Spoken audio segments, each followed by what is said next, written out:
Thank you for tuning into Balance Black Girl. My name is Les. I'm your host. I appreciate you tapping in. So, today's episode is going to be a little bit different because I have not ever really talked about these things on the podcast before. We're going to be talking a bit more about beauty and about style. Beauty and style are two things that I've been focusing on more so in the past few years for a couple of reasons. One, now that I'm in my 30s, like well into my 30s, I guess halfway through my 30s is how the math works.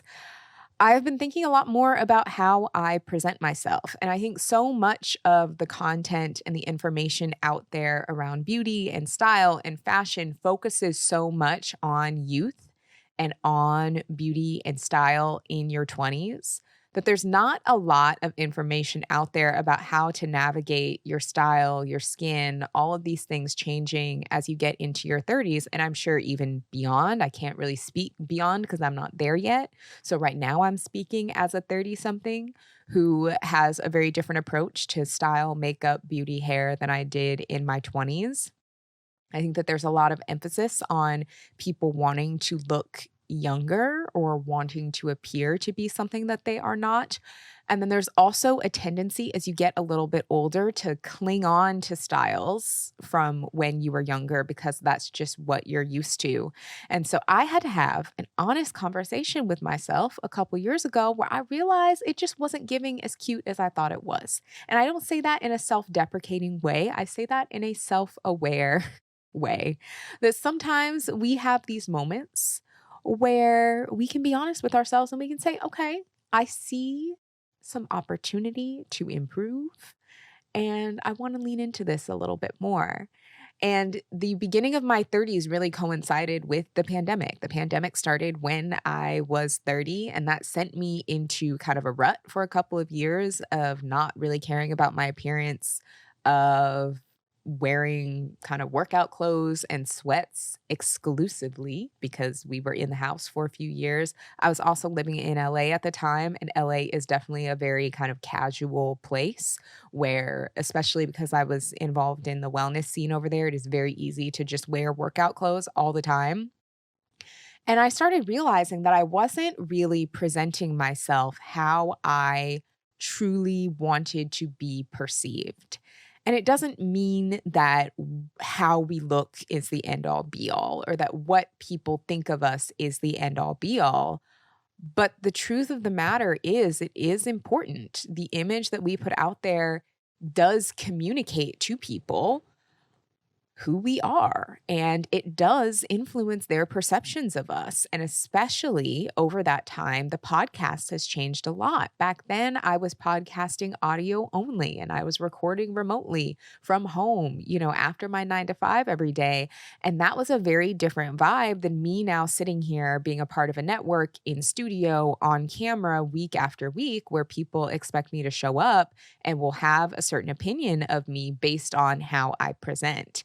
And I realized that if I wanted my career to get to where it needed to get, if I wanted my personal life to be where it needed to be, if I wanted to make the kind of connections and build the kind of community that I wanted, I really did need to put my best face forward. And I needed to be a little bit more cognizant of how I was presenting myself. When we think about how we're presenting ourselves, that could be everything from how we look to also how we behave and how we treat others and the energy we give off when we're in a space.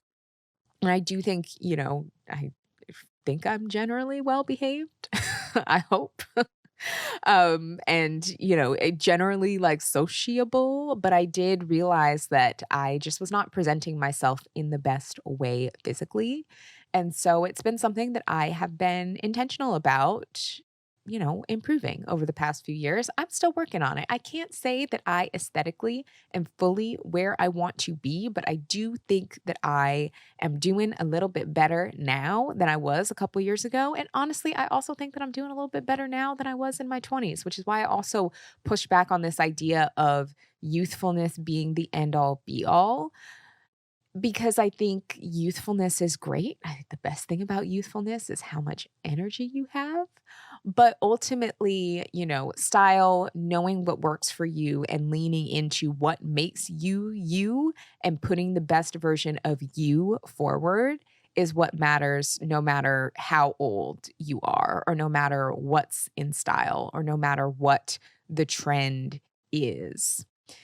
And so I had a real kind of come to Jesus moment with myself, kind of in late 2022, early 2023, where I realized that there were some outcomes of my life that just weren't giving what I wanted them to give. I wasn't necessarily being treated or perceived in certain spaces how I wanted to be treated and perceived, and how I was showing up and presenting myself was a part of that, and that I just needed to step it up a little bit to be a better version of myself, frankly, if I wanted to be taken a little bit more seriously, and if I wanted more opportunities, and if I wanted to not just be seen as, a fitness girly. I had to not present myself as just a fitness girly. And so ever since then, I've been experimenting a little bit more with different styles, experimenting more with just taking better care of myself aesthetically, and investing in myself in that way. And so, particularly later in 2023 was when I got really serious about it. And I've had people ask about it, and I've also gotten requests to talk a little bit more about style in your 30s and how to navigate that. And so that is what we're going to do today. And I thought, what better time to start talking about these things than when we're entering fall? Because everybody knows that fall is really that girl for style. It's that season for style. Fall is when we can really put that ish on. I was always a hater of fall because, being from the Pacific Northwest, my experience with seasons is it was either summer or I was seasonally depressed, and there was really no in between. So fall marked the beginning of gloomy drizzle season. And in the Pacific Northwest, it is a little bit harder to really put that ish on because it's just drizzly and rainy, and it's harder to be cute. And now that I'm on the East Coast where there are more distinct seasons, and I did get to experience a bit of fall last year where I did actually get to experience kind of that in between of summer and winter, I realized why people like it. I get it. I will still always be a summer lover at heart, but I get why the girlies love fall so much now, for everybody who gets to experience a real fall, because I never really experienced it before. See, Seattle is just drizzle, drizzle, and then not in the podcast bro kind of way, not that kind of drizzle, drizzle, a literal drizzle, drizzle. And then in LA, fall is like the hottest time. That September, October, that's when it's the hottest. That's where the wildfires are going on, and so you don't really get to enjoy, the fruits of spring in that environment. So to my West Coast sisters, I get it. I get it. We do our best. And to everybody else who gets to experience actual fall, I understand why y'all like it so much. Pumpkin spice is still overrated, but I understand why y'all like the fall fashions so much. So we're going to talk a little bit more about just some beauty and style favorites that I'm loving going into fall, things that I am excited to try and experiment more. Also things that have just helped me with my own look as I continue to navigate kind of improving my look and taking better care of myself. Now, I will say, I still aesthetically am not fully where I would like to be. I still have not been able to fully achieve having my hair, nails, makeup, and outfits all together at the same time. Nowadays, I aim for like 2 or 3 out of the 4, and there's usually going to be 1 or 2 things that is like maybe not fully on point. Like for me, my hair, I just it's just usually not fully on point. I'm also a little lazy about it, so I like to do just enough with the hair, but I'm just not somebody who is going to spend hours doing my hair all the time. It's why I tend to go for a little bit more low maintenance styles. It is why, when it's silk press season, I just lean into that because it's just easier and I don't have to worry about it. But, I do my best. I'm really one of these days, I'm gonna have all 4 together at the same time, but, we're working on it. We're working on it. But I would say out of those 4 things, if you're looking at makeup, hair, nails, outfit, really pick the 2 that, like, really matter to you, and then the other 2 that you can be more flexible on, and I think that that's a good way to feel mostly put together while maintaining your sanity, because also all of us wanna live life. Nobody wants to just sit around primping 24/7. I mean, I don't know, maybe that's not true. Maybe some people do. I personally do not. I can't say that I love doing those things so much that that's all I wanna do. I think it's fun to do every once in a while. It's fun to spend, maybe 20, 30 minutes doing the little makeup. It's fun, but I'm not trying to spend hours and hours all of the time doing it. So, I will also say take things with a grain of salt that I'm saying. If you are a full glam baddie, I freaking gorgeous. Chef's kiss. When I see the full glam baddies, I am like, y'all are so stunning. In my short attention span and laziness, I personally just can't do it. So if I describe something that you're like, "Oh, that sounds like maybe not enough," just know that that's the perspective that I'm coming from. But if you are like a full glam baddie, be the full glam baddie.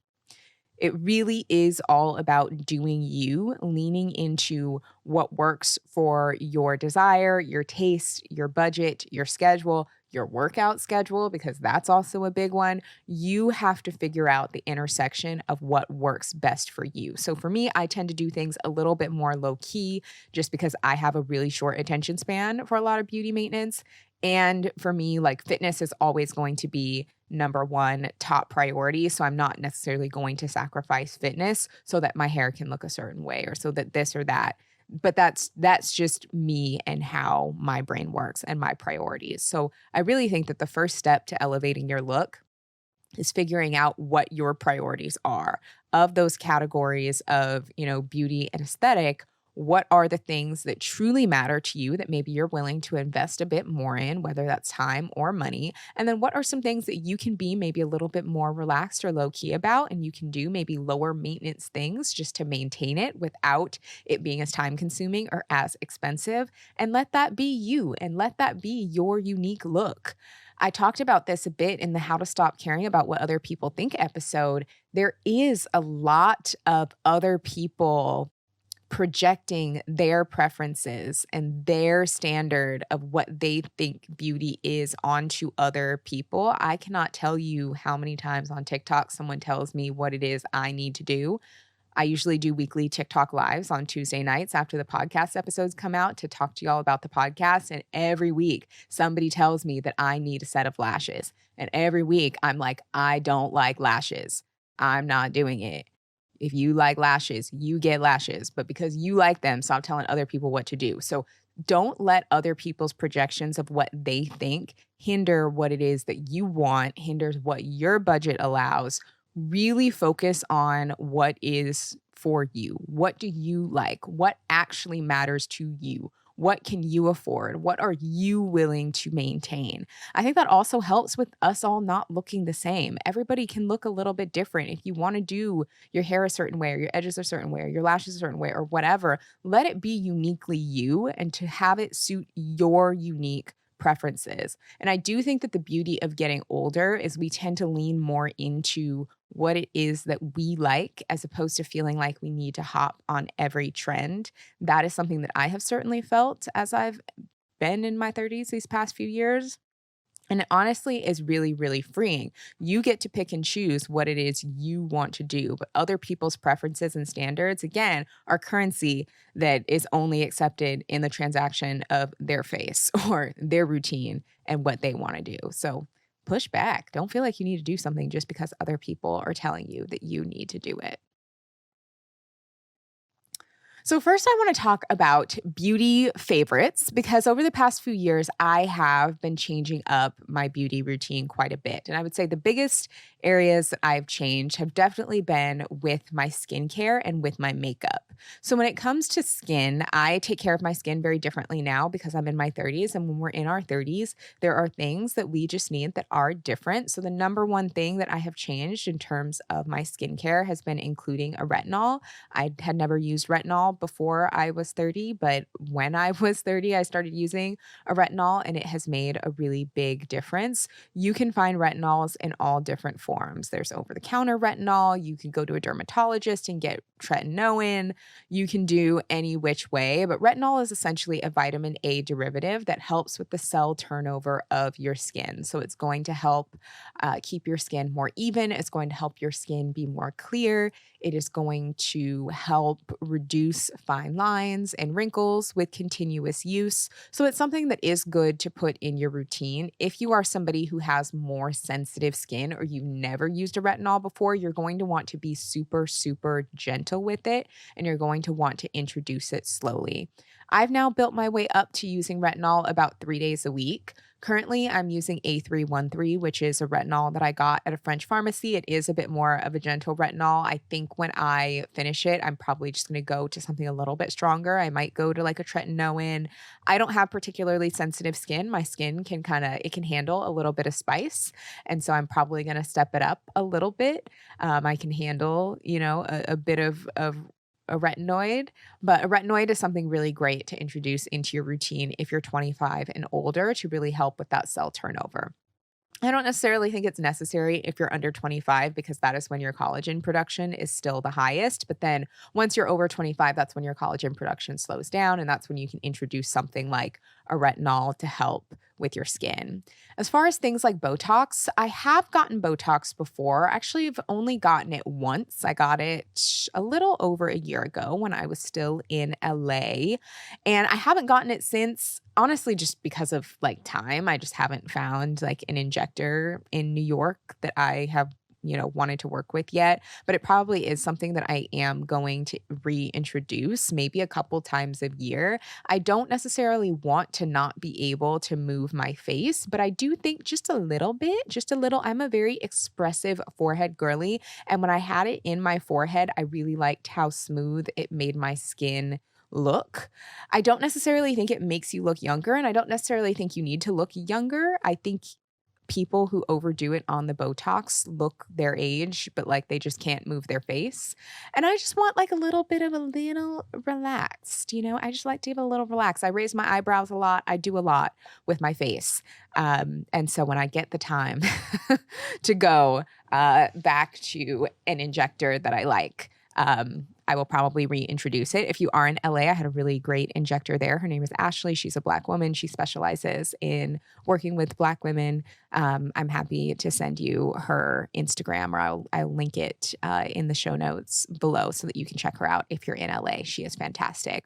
Those have been the two main things that I've done differently with my skin. I've also experimented with different treatments. So I now like to get facials a few times a year, and I've gotten different types of facials. I've gotten everything from just like a regular facial where they maybe clean up any congestion that I have or do extractions. I have gotten hydrofacials. Those are, man, if you just want to like have magic plumped into your skin, a hydrofacial is really, really great. I have gotten chemical peels. It's something that I do maybe about once a year. I know some people who like to do it multiple times a year or with the seasons, but I find once a year is good for me. It also is hard. The downtime with chemical peels, when your face is peeling for like 7 days straight, it's really hard from a work standpoint because I don't ever really have 7 days where I'm not like recording or on camera, and I don't really want to be on here with a fully peely face. So I have to get creative with time, which is why I'd like doing that just once a year. But I've gotten a VI peel, which worked really well for me. It's more of a gentle chemical peel, but it is one that is safe for skin of color. And you will be feeling smooth and glowy, and it is an amazing thing. I have also gotten some laser treatments done. So I've done the Moxi laser, Moxi. Again, that is a laser that is a little bit more gentle in nature and is also approved for melanated skin. And so these are all things that I would probably do maybe once or twice a year. They don't need to be done all the time. They also are expensive. So it's like, "Oh, I'm not trying to, can't be doing this all the time." But just a few times a year to really help rejuvenate my skin now that I am getting a little bit older and am producing a little bit less collagen has really amped up my skincare routine. I am interested in trying some stronger lasers now that I've gotten some experience with more of the baby laser. So as I navigate that, make sure that you follow me on social media because I'll be sharing, on socials. I'll probably share on Instagram, I'll share on TikTok. I will probably be looking to do some more laser work this fall once summer is over. It's not really a good idea to do things like chemical peel or lasers during the summer because it does make your skin more sensitive to the sun. So if you are looking into these things, definitely make sure that you're doing them in the fall and in the winter when it's less sunny because you don't want any additional sun damage. It's going to really defeat the point of the whole treatment. But going into more daily skincare favorites, I'm really focusing on hydration because I used to have oily skin when I was younger, and I've noticed that as I've gotten older, my skin has gotten a little bit drier. I would say my skin is probably still in the normal range, but it is becoming increasingly dry as I get older. So I'm focusing a lot more on hydration. So a few things that I really love. There is this Korean skincare cleansing oil. I think the brand is called Manyo. Manyo. Everything that I mentioned today will also be linked in the show notes. I'll do a post on ShopMy where everything will be all in one place. So if you want to check out anything that I mentioned, it'll be super easy to follow. I will have it in the show notes. I'll have it on YouTube. But that Korean skincare cleansing oil is my favorite. I used to be really into cleansing balms. I also, back in the day, like 10 years ago, used to make my own cleansing oils. I would do my own makeup removers. I would combine like castor oil and jojoba oil to make my own cleansing oils. And if you're on a budget, that works too. That actually like really transformed my skin in my early 20s when I was doing that. But now I just prefer buying an oil cleanser because it's just easier to work with. It emulsifies. I get the one that I really like on Amazon. It's a really, really great makeup remover and it emulsifies to become a milky cleanser. And I find that it gets my skin super, super clean and is a bit more affordable than some of the cleansing balms that I used to use. Shifting my wardrobe from summer to fall is always a challenge. One minute it's hot, then it's cold. It's hard to know what to wear or how many layers to put on. But luckily, Quince offers timeless and high quality items that I adore, ensuring my wardrobe stays fresh and that I don't blow my budget. The older I get, the more I really want high quality items made from natural fibers that are going to stand the test of time without breaking the bank, like cashmere sweaters from $50, pants for every occasion, washable silk tops, and so much more. The best part is all Quince items are priced 50 to 80% less than similar brands.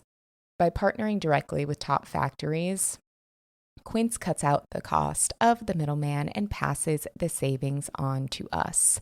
And Quince only works with factories that use safe, ethical, and responsible manufacturing practices and premium fabrics and finishes, which is really important to me as a consumer. So many of my everyday staples that I wear and use come from Quince, like my favorite cashmere sweaters, my leather tote bag, my silk skirts are all a regular part of my wardrobe and they all came from Quince. In my cart for fall, I currently have a silk slip dress, I have bodysuits, and gold jewelry pieces. Make switching seasons a breeze with Quince's high-quality closet essentials. Go to quince.com/balanceless for free shipping on your order and 365-day returns. That's QUINCE.com/balanceless to get free shipping and 365-day returns. Quince.com/balanceless. Is anyone else tired of making adult decisions all day? Everything from remembering our routines to figuring out what to eat and what to wear can be exhausting. But thankfully, deciding what water to drink doesn't have to be a tough decision. Sometimes it's nice to take a step back from overthinking and decision fatigue to be able to make an easy choice. And for me, when it comes to having a refreshing change of pace and moment of clarity, Smartwater alkaline is an easy choice. When I don't drink enough water, I just feel off. And sometimes getting in enough water when you have a jam packed schedule or you're super active can be challenging. So when I need to grab water on the go, I grab a Smartwater alkaline. Not only does it taste amazing, but it's also vapor distilled with added antioxidant and a 9.5 pH. Now, I'm constantly on the go, running from event to event. I'm working out, I'm recording episodes and traveling. So, having a bottle of water I can take with me that easily fits in my bag and helps me feel my best is essential. Smartwater Alkaline is an easy choice for people looking to elevate in all areas of their lives in fitness and beyond.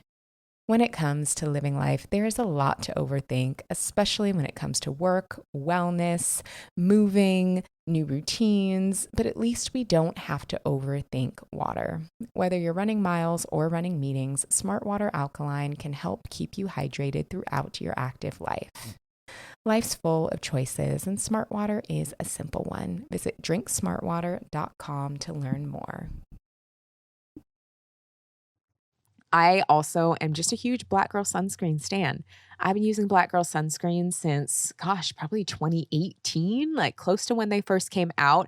The kids formulation is my favorite. So I usually have a bottle of Black Girl sunscreen kids on me all the time. I use it on my face. I use it on my body. It's just a good go-to. I like the kids one because it's a little more gentle and it's an SPF 50. I've tried all their formulations. They're all good, but I tend to just go back to the kids one. It's a good go-to sunscreen. It also works really well under makeup. The Caudalie Vino Perfect Serum is my skincare holy grail. It is expensive. It is expensive, but it is a skincare product that I will go back to time and time again, and I will happily pay for it. I first got it last year when I was in France. I bought it at a French pharmacy. It is a lot cheaper over there. So if you are planning any Euro trips, then go to a French pharmacy to get it because it's about half the price over there than it is over here in the States. But it is so good. It, for me, has been way more effective than any vitamin C serum. Anything that's supposed to even your skin tone or brighten up your skin like vitamin C, I just found wasn't really effective for me. But when I tried the Caudalie Vino Perfect Serum, it helped so much. I used to have some dark acne spots from some acne I had a few years ago related to candida. And it was like no matter, what I did, I could not get rid of those spots. After about a month of consistently using the Caudalie Vino Perfect Serum, they faded so much. And by the time I finished my first bottle of it, those spots were gone. So good. After that, I had some vitamin C serum on hand that a brand had sent me. And so I started using that instead. And I got a few pimples, dark spots came back. And then I went back to using the Caudalie Vino Perfect Serum. And now the dark spots are fading again. And I'm like, I'm never going to cheat on my girl. I'm going to just keep going back to her because she gets me right. So if you are struggling with any hyperpigmentation, any dark spots, uneven skin tone, I'm telling you the Caudalie Vino Perfect Serum is that girl. I know she's pricey. If you want to wait for the next Sephora sale, get a bottle then. That's usually when I get it. It lasts for a few months, but it is so worth it because nothing has helped me even my skin tone better than that. It is a daily skincare holy grail. And then the next thing that I also really love is the Kopari Body Glow SPF. So this is like a body oil that has a gel consistency with SPF 45. And when I tell you that this body oil will give you glowy, sexy body yaddy yaddy, it is so good. If you follow me on Instagram, you've seen me talk a bit more about my body care routine. So usually I really like to do a combination of vegetable glycerin and body oil. And I'll do that as soon as I get out of the shower. I'll do vegetable glycerin and either almond oil or just a regular body oil while my skin is dripping wet from the shower. And then I will put on a robe while I finish getting ready and let that soak in. And then I get dressed. And then before I leave the house to give an SPF, I'll do the Kopari Body Glow. And it is so good. I like the rose gold version. I feel like it's so pretty on melanated skin because it's bronzy. It's SPF 45, so you have your sunscreen coverage, and it just gives you this grown, sexy glow that is so good. I love especially using it during the summer, but I really use it year round because we need to be protecting our skin year round. The next thing that I love, I mentioned that now that I'm in my 30s, I'm focusing a lot more on hydration of the skin. The Amazon collagen mask is so good. TikTok got me. The girlies on TikTok doing their daily shed convinced me on this mask. I got it and it is so good. When I use it, I will wear it overnight and I will get up the next morning and I will have the most glowy skin. I don't use it every single day because I think that that's just overkill. And it's also just wasteful to use that many sheet masks. So I will only do it if I have like an event or something that I'm really getting ready for. But your skin will be so plump and juicy and hydrated and absolutely freaking glowing. So I used it before I had an event that I was speaking at last week. It made my skin look so good. My makeup looks so good on top of it because it just gave me the best, like glowy base. The makeup artist who was doing my makeup the day after I used that mask was complimenting my skin and just how like nice of a base it was. And the mask really did it. So again, that will be linked in my Shop My in the show notes so that you can check it out because it's just such a great way to add any extra hydration to your skin, especially if you are in your 30s and above, you have more mature skin and you're trying to breathe some life into it. And then next, I want to talk about scents. So I do like to switch up my scents for the season. This summer, I have been doing a lot of YSL Libre because I find that it is just kind of like a florally, summery scent. I also do really like the Way Melrose Place as another go-to kind of spring summer scent because it is a little bit more floral. And then during the fall and winter, I tend to like scents that are a bit more clean. So I don't like scents that are particularly heavy or spicy. I like scents that are a little bit more clean. And so I need to pick up a few more bottles of a few scents that I have gone through. The two clean scents that I do like to use this time of year would be Brown Girl Jane's Bahia. Love Brown Girl Jane. They have so many amazing scents. Bahia and Dawn are two incredible scents from Brown Girl Jane. Bahia, I would say, is like my number one favorite, and I just finished the bottle that I had of it and need to replace it. And then controversial, but I still love it, would be the Glossier U is kind of the ultimate kind of clean scent. I also just ran out of a bottle of that. And so those are probably the two kind of clean scents that I feel like I'm going to go for this fall and winter because they're just my trusty go-tos. They're not too overpowering. They're really light, really subtle, but smell so, so good.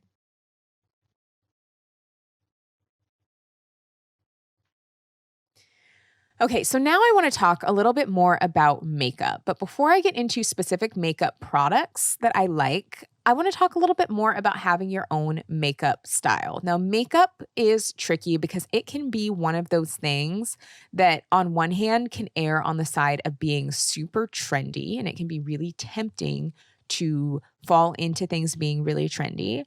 But then on the other end, it can be one of those things that is really dated and that really ages you. And I don't mean ages you in a way that makes you look older. I mean ages you in a way where it's like, okay, we don't necessarily do makeup like we did in the 80s because we've learned how to do it better. Or, I know a lot of people really glorify 2016 makeup. And I think that there are things about 2016 makeup that are great. But like, the ombre 2016 eyebrows, not my favorite. If I were to walk around like that, I would feel like I'm still stuck in 2016. And so I think it's good to find a balance of what works for your face, what is your style, but also still being current. And current doesn't mean trendy, but it just means that we're not like clinging on to the past. And I think that it's okay to do different inspired looks. We see different looks inspired by the 90s, inspired by the 2000s. It's okay to do looks inspired by those things, but I like to still have the technique of today because I think the beauty of us kind of moving forward and moving through time is having better product, having better technique so we can have inspired looks without necessarily having things be dated. And when I think about my own makeup style, I really like it to match my clothing style. And I'm going to talk a little bit more about finding our clothing style and how I've kind of navigated finding my own clothing style. But I tend to like things that look like me, but better. So I personally am not a full glam girly. I think full glam looks so gorgeous on so many people. I see the girlies do the full glam and I'm like, spectacular. Give me 14 of them right now. Like, y'all look gorgeous. On me, when I have a super full glam, I feel like I look like a Bratz doll. And I know that for a lot of the younger girlies, that is what they go for. But I don't, as a mid 30s woman, like, I don't want to walk around looking like a Bratz doll. But because I just have like big eyes, a lot of lid space, a lot of things like going on, I have like big features in that way. To me, it reads Bratz doll, and that's just not the look that I like to go for. So I tend to go for a little bit more subtle makeup looks because that's just my style and how I like to look. So when I think about my own makeup style, I like to think me, but better. I always joke that when I'm doing my makeup, I'm putting on makeup to look awake. And I'm trying to put on makeup to look like I'm here and like awake for the day. Otherwise, if I don't have any on, I feel like I look like I'm about to go to sleep or like I just woke up from being asleep. So like makeup is a sign of me looking awake, but I still want to look like myself. And that is very different from when I was in my 20s. I used to wear super bold makeup. I was all in on being a Bratz doll, and I would do super bold eye looks and all of these things that I really, really loved back then. But now that I'm a little bit older, I just like to feel a little bit more like myself. I like things that are a little bit more subtle because that is just what suits me. So if you are looking to switch up your makeup, really start with thinking about what suits you. What is your style? If you are someone who is a little bit more low key, that's great. You can follow that. If you are somebody who is a little bit more full glam, that's great. Kind of pick what lane you want to be in. You can also have a couple of looks for each occasion. So you can have kind of two main faces that you do. You can have your low key face, and then you can have your super done up face. And that can be your go-to look depending on what you've got going on, how you want to feel, what the vibe is. That is something that I kind of like to do as well. In this episode, I'm talking all about my beauty and style favorites going into fall 2024. And if I had to describe my ideal beauty style, it would be effortless. I love makeup that helps me feel more like myself and that makes me love being in the skin that I'm in. I don't want to walk around looking like I'm wearing a filter or I'm a different version of myself. I want my skin and my essence to really be the first thing that people see. And as I get older, I'm becoming more comfortable in the skin that I'm in, and I want my real skin to shine through. So when I look for a foundation, I want a product that gives skin, not makeup, because feeling good in my own skin is so important to me. Bobbi Brown's Weightless Skin Foundation gives my skin a flawless finish that still looks and feels like skin, not like cakey makeup. It's a key part of my beauty routine and is a must for achieving my favorite makeup looks.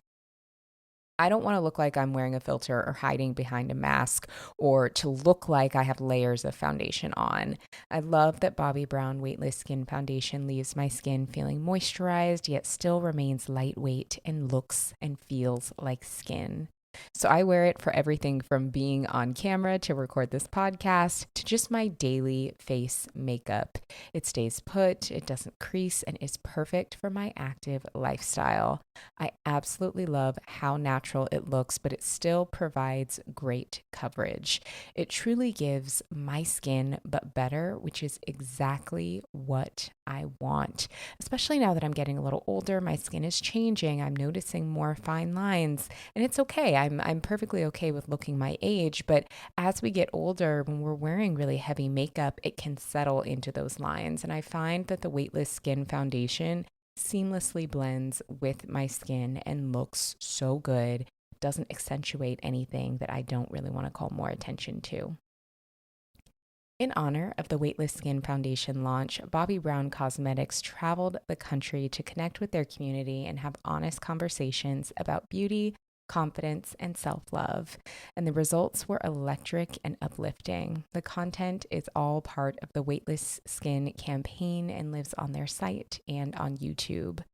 Bobbi Brown Cosmetics invites others to share their own self-reflection stories and to answer the question, what do you see in your skin? And as I reflect on that question, when I look at my skin, I see my family, I see my heritage, I see my lived experiences and every scar, every freckle, every mark. And I don't want to cover those things up. I want them to shine through because they're all a part of who I am. With 24-hour moisture and 24-hour wear, the Smart Skin Balancing technology in Bobbi Brown's Weightless Skin Foundation adapts to what your skin needs. Bobbi Brown's ultra lightweight formula feels like nothing on your skin. It even stays put while on the move, even if you're in humidity. See more of the campaign and discover your perfect shade of weightless skin foundation at bobbybrown.com. Will have kind of my everyday face look, and then I'll have like a little bit more of an amped up, either going out, event, whatever type of look if I'm doing my own makeup. And I keep it at that because that really makes things super simple from a time standpoint. And then it also saves me money because then I know exactly what I need and what works for me for those two main looks. And I don't really need to step outside of that a ton until I'm presented with new information to continue being current, or until I realize, okay, maybe my skin is changing a little bit, my face is changing a little bit, we can tweak it, we can step into something different. So it's really important to find, okay, what works for you, what works for your features, and what really suits your style. What is it that you like, that you want to convey when you're doing your makeup? And so I started getting a little bit better and a little bit more comfortable with doing different things with my makeup when I really embraced that. When I was in my early 20s, I was such a makeup girl. I had every Urban Decay palette. I spent so much time on YouTube, and I actually was pretty good at makeup during that time. I don't really know where those skills went. I would say my mid to late 20s was when I really went all in on fitness. I had a lot of other stuff going on. It was like I had these, crazy commutes, and I was getting up really early and getting ready at the gym every day. And so I kind of fell off of makeup because I was like getting ready out of a gym bag every day. And then in my 30s, when I started trying to get back into makeup, whatever skills I had in my early 20s, they're gone. Still have not been able to fully get them back, and I'm working on it. But it's just as about letting yourself evolve and doing what suits you now. And then also in a few years from now, being willing to do something different then. So never letting yourself get too stuck in any one way of doing things has been really helpful for me as I've navigated getting more comfortable with makeup in this current iteration of myself. So some of my makeup favorites, as again, more of like a low key makeup girly. If you are more of a high glam girly, you may like different things. The Maybelline Falsies Surreal Mascara. As I've said, I'm just a mascara girly. I prefer to have more of a natural lash. I absolutely love this mascara, and I've tried so many high end, low end. I also have sensitive eyes, and a lot of mascaras bug my eyes, but the Maybelline Falsies Surreal Mascara does not. I get people ask me about mascara all the time, what I use. It is that one, $9 at Target or Ulta or whatever, and it is a fantastic mascara. It doesn't bug my eyes and just looks so, so good. Next one is the Anastasia Brow Freeze Gel. I will say my Achilles heel is my eyebrows. I was blessed with a lot of things in my life. People who love me, the ability to travel. Something I was not blessed with was naturally good eyebrows. I'll have to show y'all childhood pictures of me one day, or just, me when I don't have anything on my face. My eyebrows are rough. They grow straight across, and they're very, very curly.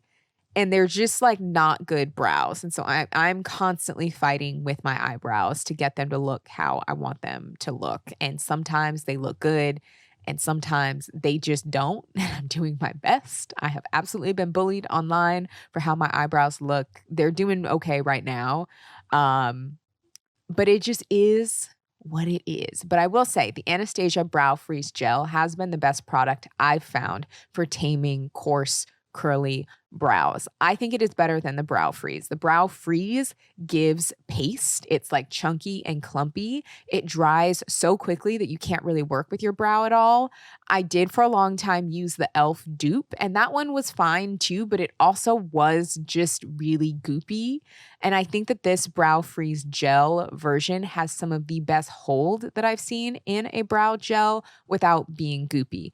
If you listen to my Unexpected Self-Care Hacks That Will Upgrade Your Life episode, episode, you know that I'm all about gelling your eyebrows before you put any skincare or makeup on your face so that they stay. So you wash your face, dry your face before you do any of your skincare. Put your brow gel on so that your brows will actually stay in place, and then do your skincare and your makeup. If you do your skincare or your makeup first, sometimes you get like foundation in your brows, or any like face oils or sunscreen will interfere with your brows' ability to stay put. And that's how your brows don't last all day.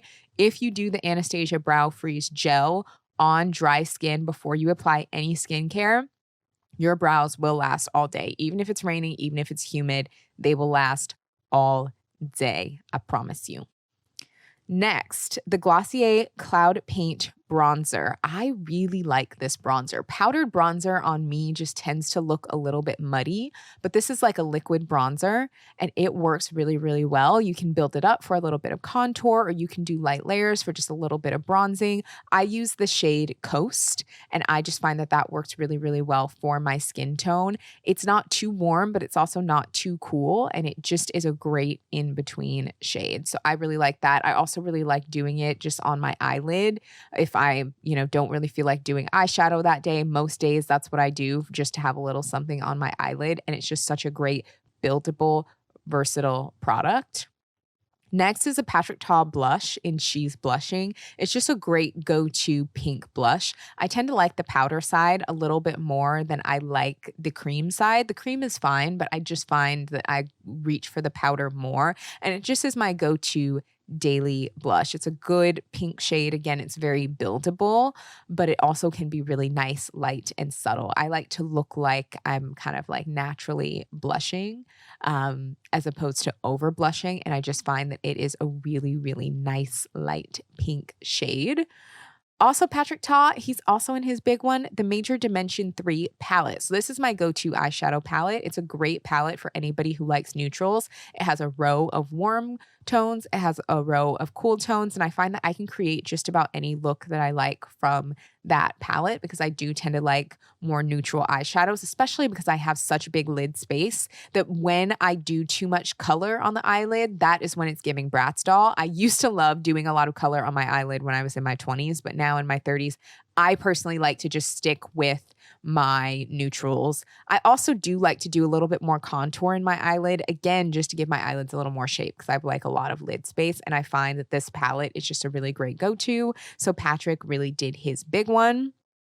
Next is the Maybelline Fit Me powder. I like the loose powder. I find that it's really good for setting my concealer, for helping with shine. It's just a super affordable powder. I've also tried some high-end ones, but I feel like the Maybelline Fit Me it does it for me every time. So I like the Maybelline Fit Me powder. I believe the shade that I use is medium. I think it's like 25 medium is the shade that I'll use. I'll put the exact shade in the show notes. But that's the one that I use for setting my concealer and things like that. Next, if your mom was a baddie in the 90s the way mine was, you probably already know about this, the MAC lip liners. First of all, my mom is still to this day such a MAC girl. She was always a MAC girl. When she first started letting me wear makeup in high school, she took me to the MAC counter at Nordstrom to get a few things, and she just loves MAC down. So MAC lip liner in cork is it's in my blood, But I find that it is just such a great go-to lip liner. I haven't been doing it as much in the summer just because it is more of a brown color. So I'm looking forward to bringing it back in the fall, because I love a moment with a brown liner. If I do a little red gloss, brown liner is great. If I do matte cork with a clear gloss, that's great. With pink, whatever. It goes with everything. It's such a great liner.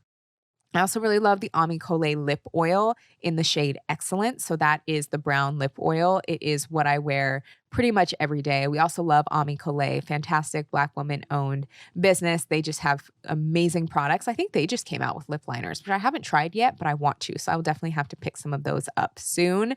And then the last thing that is my go-to that I use all the time is the Milani setting spray. We love an affordable drugstore find.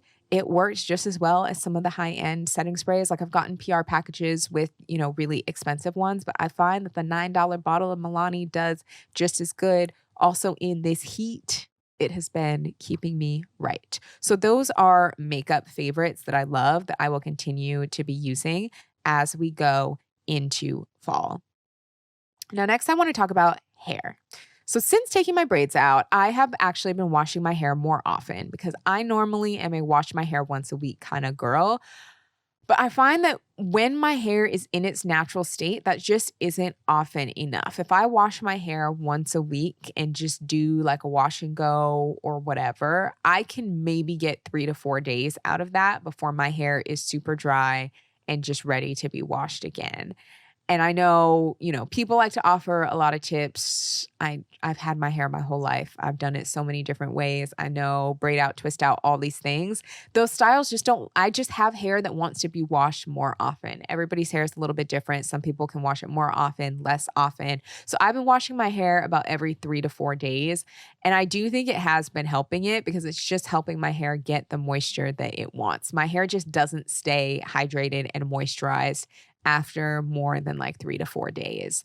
So, as lazy as I am about my hair, and as much as I don't like having to wash it often, I will say my hair has been a lot healthier with washing it more often because I'm able to condition it more and just get that hydration that it needs. But that also means that I've been pretty lazy about styling. I've been doing a lot of slick backs. I'm like, listen, we're not going to wash and go every 3 days. I'll do wash number one, cool, wash and go for 3 to 4 days. Wash number two, you're going to get slick back. And that's what it's going to be because that's ain't nobody got time for that. Okay. I don't, at least. But I'm just experimenting to see kind of how my hair does with that before I head back into silk press season, before I get my government mandated silk press this fall. Okay. But these are some things that I'm loving from a hair perspective when it comes to hair products. So I've been really liking the Donna's Recipe shampoo and conditioner. I find that they're really hydrating. I have super dry hair, so I'm always looking to get more hydration in my hair. So those are really, really good.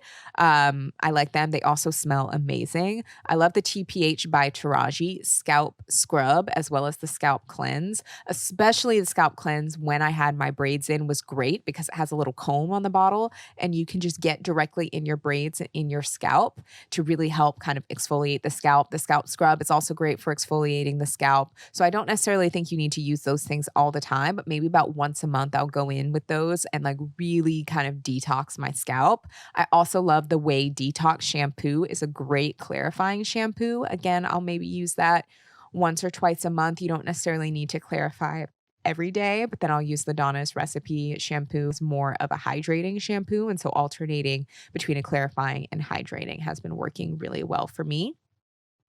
I recently tried the Shea Moisture Bond Building Leave-In, and I really, really like it. I'm still working through some heat damage. I don't even know why I'm trying to work through some heat damage because as soon as the clock strikes October, I'm going to go get some more because I'm not doing this all year round when it's cold outside. I'm going to start straightening my hair again. But it has really been helping me work through some heat damage and kind of get my curl pattern back. If you are on YouTube right now, I got my ponytail. This is, a lot of these pieces a couple months ago were like super straight, but using the Bond Builder leave-in from Shea Moisture has actually been really, really helping me get my curl pattern back. So that has been really great. I will do that before I do like a gel or a mousse if I'm doing a wash and go, or I actually just put it just in this ponytail by itself and left it. If I don't care about having like defined hair.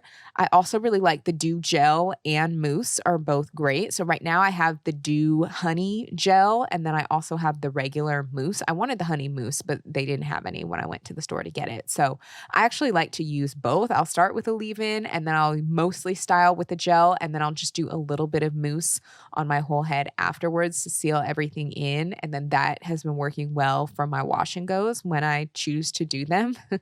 And then when I am in my presidential silk press era, I really like using the Color Wow Dream Coat as a heat protectant. So I will do this before I blow dry. But the trick with the Color Wow Dream Coat, you have to use a lot of it. It's not one of those products that you can just do a little like one spritz. You have to really get in there and almost drench your hair in it before you blow dry. And then blow dry your hair in small sections.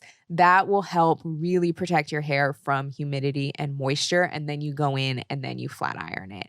That is the key. You got to really get in there with that Color Wow Dream Coat. Again, I know it is more of a pricey product, but if you go through, you're really getting your money's worth, okay? If you use a good amount of product. I have seen people talk about the Amika heat protectant spray. And so I do want to try that because I did just run out of the Color Wow Dream Coat. I've seen some girlies on TikTok talk about that. So I think I'm going to pick that up next when I'm ready to start straightening my hair again, because I do also really like the Amika deep conditioners are really great. I used the one in the blue tub and I really liked it. It smelled amazing and really hydrated my hair. So that's also something good to check out if you are in more of a silk press era. And then I also love, and I've talked about this a lot, my flat iron. I got it on Amazon last year for Prime Day, but it still is really cheap. Even when it's not Prime Day, it's like $40. So the Vanessa Pro flat iron, you get it on Amazon. Again, I'll link it below. It is the best flat iron that I have ever used. It gets my hair so silky smooth, 1 to 2 passes. Are you going to get heat damage? Probably. It is. It is what it is. I mean, listen, it is what it is. We can't change the texture of our hair without getting a little bit of damage. We got to kind of pick our battles. You know what I mean? So like, it probably does cause astronomical heat damage. If you don't want heat damage, don't straighten it. You know what I mean? We can't have it both ways. But if you don't mind a little bit of that, or if you're just like, whatever, I'm just going to be in my silk press era, that is a fantastic flat iron. And then the other thing that has been really helping my hair is Nutrafol. So I am a high shed girly. I shed so much hair, and Nutrafol has really been helping reduce my shedding and has really helped with my hair growth. I had a haircut earlier this year that immediately grew back out because I was taking Nutrafol. So it's good because that means that it's working for me. But then also I'm like, dang, I paid all that money for the haircut. The haircut was quickly gone. Haircut was quickly gone. So, you know, do with that information what you will. Speaking of haircuts, I am due for a haircut. And when I start straightening my hair again this fall, I want to get more layers, and the inspiration that I'm using for that is like Beyonce B-Day era. Has honestly probably been my favorite hair look that Beyonce's ever done. She could slap a picture of that on a bottle of Sacred and I'd be ready to buy it. Maybe she should use more marketing from that era to market it. I don't know, but that has been my favorite hair on her. I have wanted that haircut literally since 2006. Don't know why I haven't done it yet, but I'm gonna do it this fall as soon as I find a hairstylist. I still haven't actually gotten my hair done in New York, so I don't know who's gonna cut it. But as soon as I find somebody to cut it and I go back to my straightening my hair this fall and fire up the flat iron, I'm definitely gonna get the Beyonce B-Day layers because that is what I want. I would love to get that color too. I can't color my hair though. My hair doesn't like bleach. I tried it a few years ago and my hair said, girl, absolutely not. So lesson learned, we're going to keep our hair dark. It is what it is, but I do want that haircut with the layers. And I do also feel like those layers would work well with my natural hair too, because that's what I really want is like a haircut that will work well, both curly and straight. I find that my hair grows out so much, particularly on the top, that's what makes dealing with my curls a little bit difficult sometimes. And so having shorter layers on the top to give it a lot of movement is really helpful for when my hair is both curly and straight. So that's the look that I'm going to go for coming soon this fall. We'll see. We'll see how that goes. I will keep y'all posted. I'm sure you'll see it here on the podcast or on social media whenever I decide to do that. But for now, it's summer. It's too hot. It's too hot for me to straighten my hair. So this slick back is what it's going to be. I thought about maybe getting braids one more time, but I just don't know if I'm going to have time to do that. So I think braids for me for this summer are done. So that's how I'm feeling from a beauty perspective. Those are some of my beauty favorites. That's what I'm thinking from a beauty perspective going into the fall. Now I want to talk a bit more about clothing style, because I think clothing style is something that does change the most for us year over year, as we evolve, as we look to kind of change our aesthetic. Clothes are often the easiest way to do that. And so much of my late 20s going into my early 30s, as I mentioned before, revolved around athletic wear. You know, I literally used to work at Lululemon and I was a personal trainer. I wore nothing but workout clothes all the time. I also am from the Pacific Northwest, and no tea, no shade, but like the Pacific Northwest is not known for being a place where people put that on. It's a very casual. And if you were to really put something on, and people would look at you almost crazy if you like were put together. And so I am also learning these things a little bit later because that just wasn't like the environment that I grew up in, where there was like a whole lot of guidance around that, around like really getting cute, because it was like getting cute was almost seen as a bad thing. Weird, weird, weird, weird. Thank goodness I no longer subscribe to that.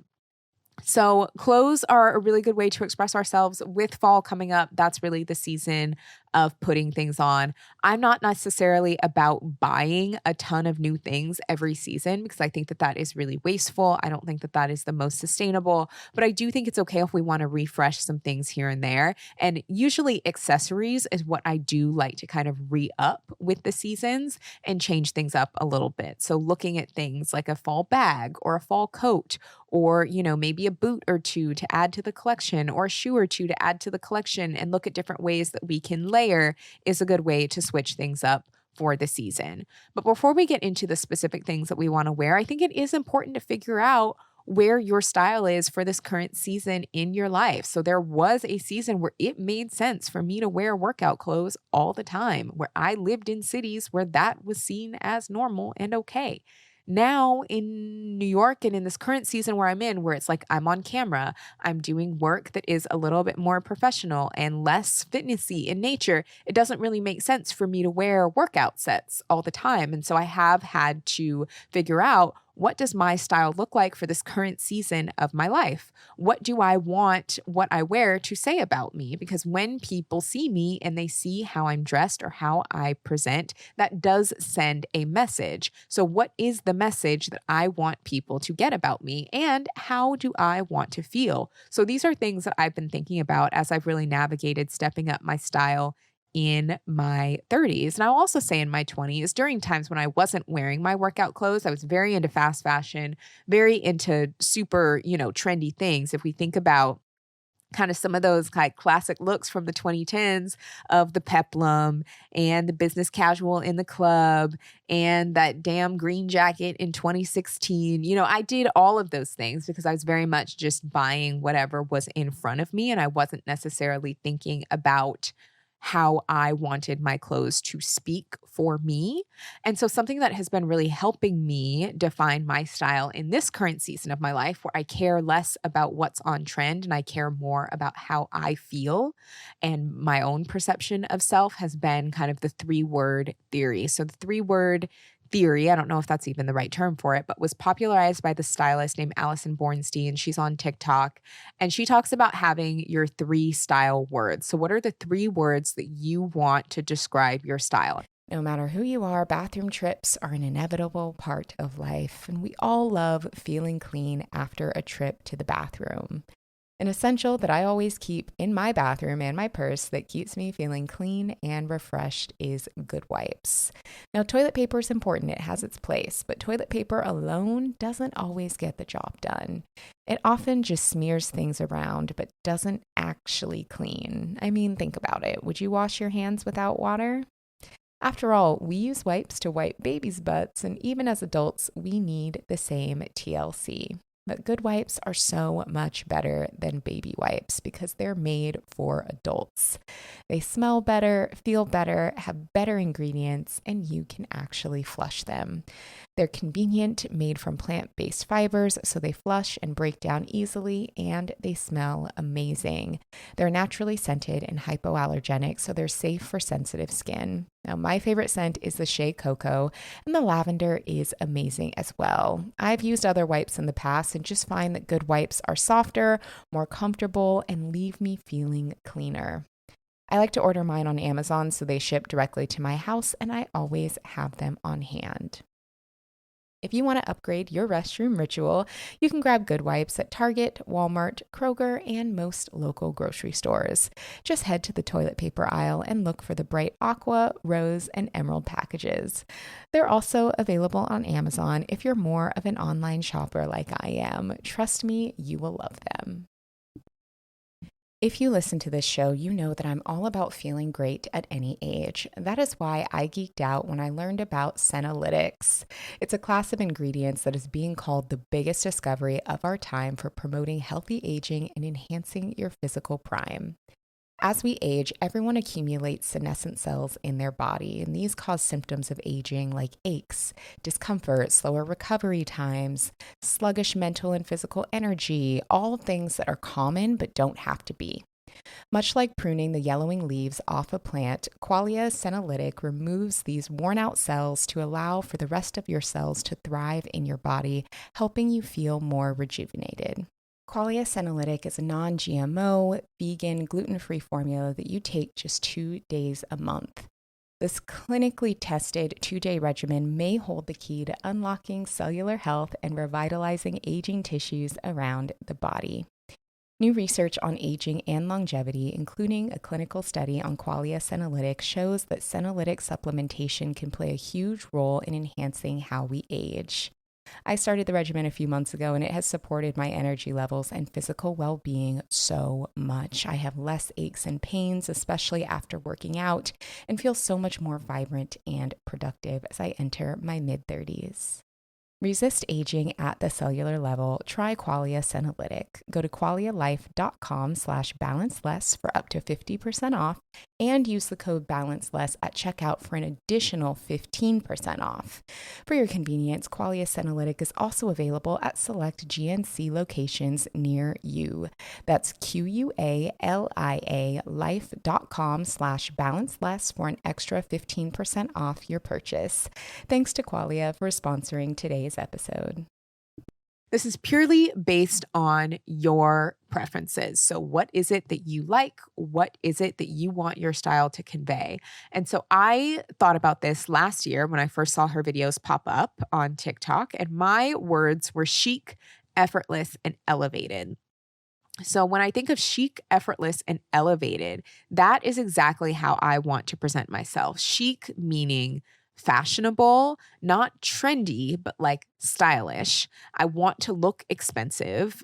Although I don't necessarily want everything to be expensive, I want to look like I take care of myself. And there is an element of that that is really chic to me. So that's why it's an important word. My next word is effortless. There is like a cool factor that I really love where it looks like somebody got up and just put that ish on, but didn't have to think too much about it. Like the difference between working really hard to put something together versus you are just a person who's put together and you have it on. You know what I mean? Like there's a coolness to that, almost like a casualness and slightly underdressed, but like still pull it off. It's like a very natural kind of coolness that describes effortless. That is a word that I really love. And then elevated. So it's kind of like basic, but better. So I am not someone who personally is drawn to bright colors or lots of patterns or all of these things that are super statementy. I don't necessarily love.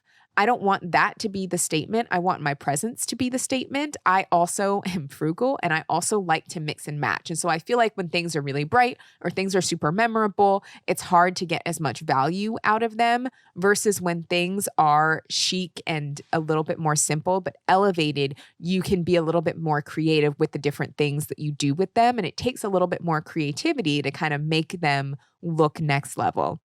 So it's like simple, but like elevated, kind of next step up is why I really love the word elevated. So my 3 words are chic, effortless, elevated. Your 3 words can be anything. So maybe take a minute and think about what you want your 3 words to be. And something that can help is if you have people who are like style muses or whose style you really love, what are words that you would use to describe their style? And then how can you adapt that to relate to your style? That's what I thought about. I was looking at people whose style that I really admire and really like, and those were the words that kept coming up over and over again, just that vibe, that chic, that effortless, like that coolness, that elevation. And I was like, yeah, that's what I want to go for. And so now that I have those words in mind, that's what I'm thinking about when I'm buying pieces, when I'm putting things together, when I'm putting myself together, I'm thinking, okay, is this the vibe that I'm giving? I'll also say at this current point, being a little bit older with my current style, I care a lot more about what is flattering and what suits the body I have now as opposed to what is trendy. Emphasis on the body I have now, not, my 35-year-old body right now, not my 25-year-old body, not this, not that. For how I present physically, what works for me right now, what is flattering for me right now. So there's been a lot of conversation over the past 2 years about jeans and what jeans work and what's in style and what's not, and are they skinny and are they not. I care so much more about how something looks and feels on my body than whether or not it's in trend. Because when you have good style, it doesn't matter. Like the trends work around you, and nothing looks better than somebody who is comfortable wearing what they're wearing. So for my body type, I'm pretty short. I have a very like rectangular body type. So it's like my shoulders, waist, and hips are all kind of a pretty straight line. I don't necessarily have curvy hips or a super defined waist. I have kind of thicker thighs. So like the skinny low-rise jeans doesn't really work for me. First of all, I don't have enough hips to keep them up. So if I'm wearing something low-rise, they're not going to stay up. I already have kind of short legs, and so that just like makes me look even shorter. And it almost has this kind of taper look because I have more voluminous thighs and kind of a skinny bottom leg. It kind of goes in like this when I wear skinny jeans, even though I did wear them back in the last decade, and it just wasn't super flattering. So even if it's in or whether it's out, like that's not a good look for me. So for my body type, something that looks better is a little bit more of a high-waisted jean that's going to give me the illusion of having a longer leg, and something that's a little bit looser. It's going to be a little bit looser on the thigh. It's going to give me the illusion of having more of a waist, and it's going to help give me curves that like I don't really have. And once I realized that, I'm like, I don't really care what's in and out of style because this is what fits. This is a pair of pants that fit, that I don't have to pull up every 2 seconds, or that I don't have to worry about my butt crack hanging out, or that I don't have to worry about, is this or that not working? It fits and that works. And I would so much rather build style and an outfit around something that fits than something that doesn't.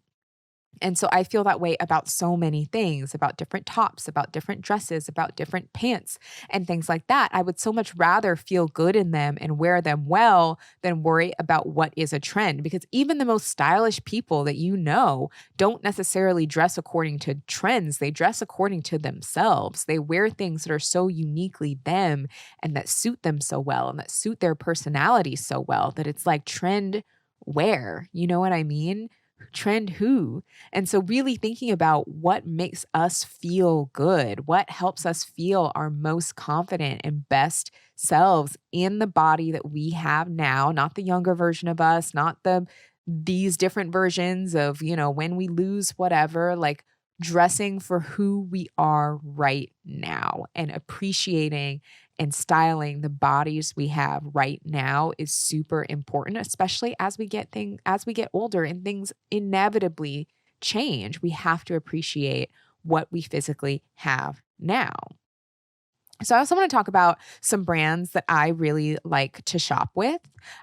First thing, renting clothes from Nuuly. So I'm a big fan of clothing rental. Not only is it sustainable, it's great if you go to a lot of events, if you want to try out new styles without really committing to them. I've been a Nuuly member for a couple of years now. I look forward to doing it every month.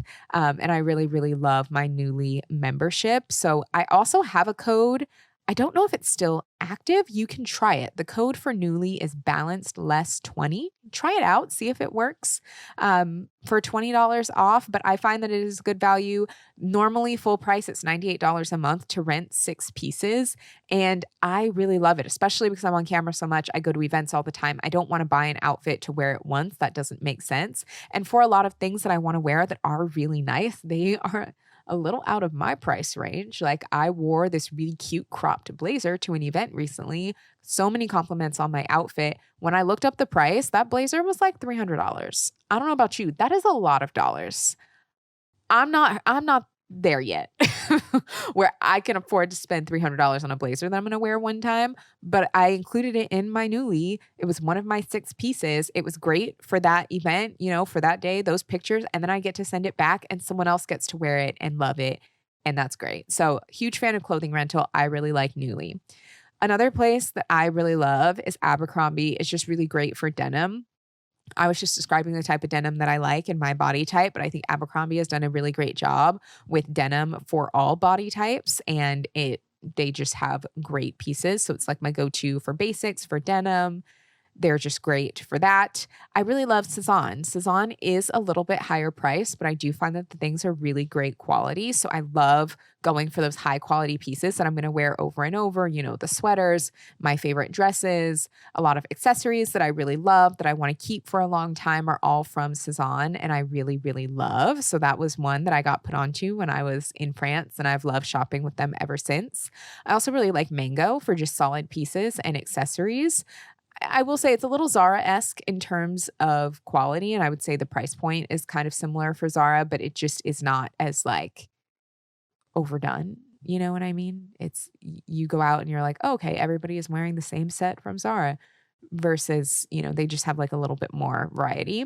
I also really love Quince for really affordable pieces, really great for sweaters, their hats, their gloves, like, great layering pieces. Another thing that I really wanna add to my wardrobe this fall is I want a black silk slip dress, and I love my silk pieces from Quince. I have a few silk skirts from them that are real silk. It's washable, great quality, super affordable. And it's like the same price that you would pay for this fake polyester shiny plastic at fast fashion. So Quince is a really great place to get good basics. I also really love Uniqlo. Uniqlo has great t-shirts. I love their Heat Tech line. They just also have some really good things if you like to kind of mix and match. And then lastly, TJ Maxx. Listen, I will be a Maxxinista for the rest of my days. Also, TJ Maxx has been really stepping up their game lately, and they just have some really great stuff. So I am overdue for a TJ Maxx trip for both home and fashion. So now, as I'm thinking about what I want my fall wardrobe to be, I'm thinking about the vibes I want to go for, some of the things that I'm eyeing for this fall. So these are more specific pieces. One is the Coach Brooklyn shoulder bag.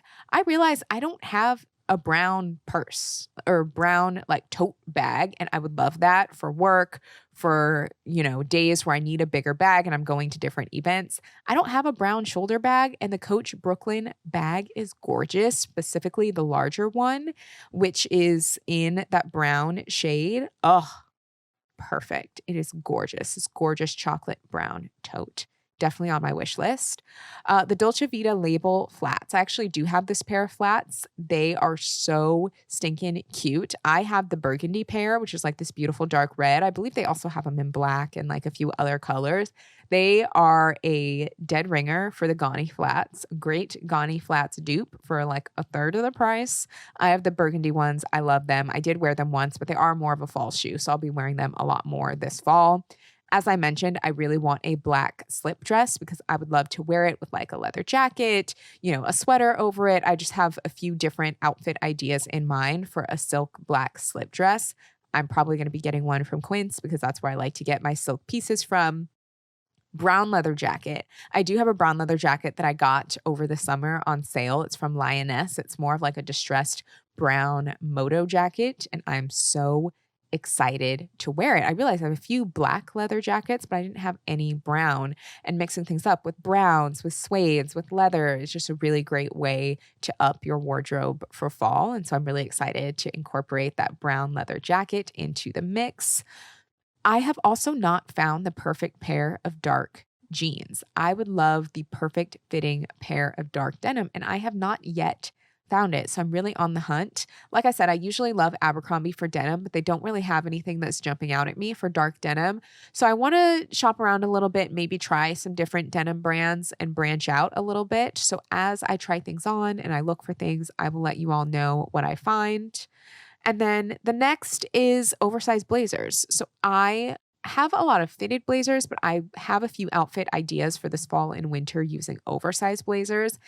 I'm not planning on spending a lot of money for this. I'm probably just going to go to the men's section of the thrift store and get a nice blazer there because we don't need to be spending a whole lot of money. And also it's way more sustainable to do that. So I do plan on scoping out the men's section of the thrift for some oversized blazers, even doing like a little blazer dress moment out of it, belting it, putting it over other dresses and things. There's just so much you can do with an oversized blazer.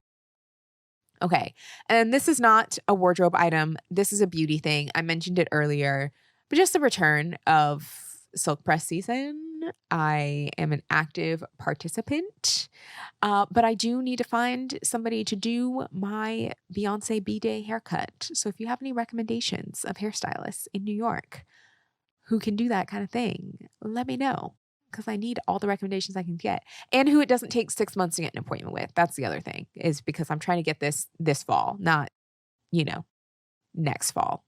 So that's going to be my vibe for this fall, but I would love to hear what you're into this fall from an aesthetic standpoint, from a looks standpoint. If you are entering your 30s or kind of going through your 30s and you're looking to change your style, let me know what you're planning to do. I hope that the tips that I shared today were helpful. Really focus on doing what is good for you. Focus on who it is you want to be. Focus on the message that you want to give with your look, and also have fun with it. You're not necessarily doing this for the approval of other people. You're doing this to assert who you are, and you get to decide what that is and what that looks like. And it's something that I think that we should all have a little bit more fun and experimentation with. So this episode was different from usual episodes. I don't really get into much of the beauty stuff, the fashion stuff. If you want to see more of this in action and how I plan on implementing a lot of this, make sure that you're following me on the socials. I'm at Balance Less on Instagram and on TikTok. Those are going to be the two platforms where I share more about this stuff and the things that I find. If you want to check out any of the products that I mentioned today, they're all going to be on my Shop My, which we're going to link in the show notes if you're listening on audio, or the description if you're watching on YouTube. So make sure you check out the recommendations there.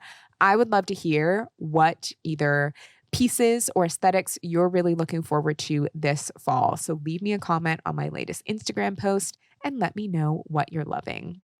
Thank you so much for tuning into this episode. I hope you enjoyed today's beauty and fashion chat. If you like this, I'm happy to do more of it. If it's helpful each season, just let me know. Let me know what other types of beauty and fashion conversations you would like to hear. Please make sure you leave a rating and a review. We really appreciate it. We'd love to be 5-star girlies. That's what we're aiming for here. Make sure you're subscribed on Apple, Spotify, and YouTube. Thank you again for tuning in, and I will see you next week.